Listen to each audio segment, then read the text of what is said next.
الله الذي أنزل الكتاب بالحق والميزان وما يدريك لعل الساعة قريب يستعجل بها الذين لا يؤمنون بها والذين آمنوا مشفقون منها ويعلمون أنها الحق ألا إن الذين يمارون في الساعة لفي ضلال بعيد الله لطيف بعباده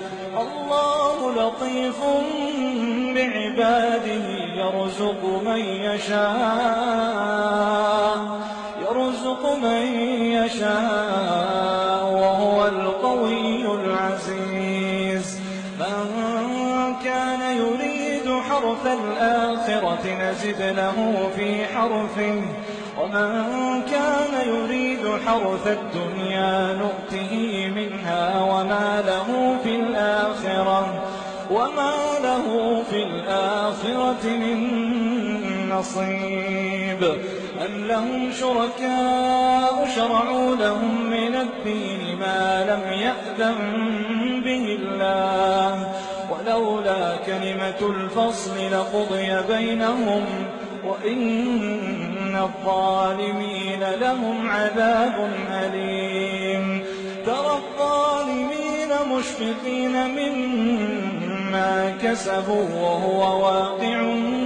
بهم والذين آمنوا وعملوا الصالحات في روضات الجنات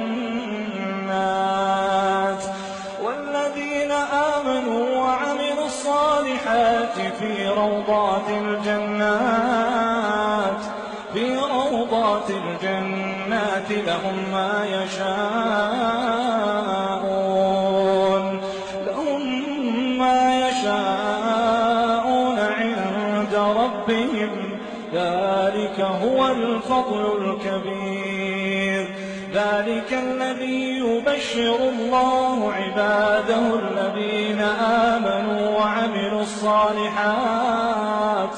قل لا أسألكم عليه أجرا إلا المودة في القربى ومن يقترف حسنة نزد له فيها حسنا إن الله غفور شكور أم يقولون افترى على الله كذبا فإن يشاء الله يختم على قلبك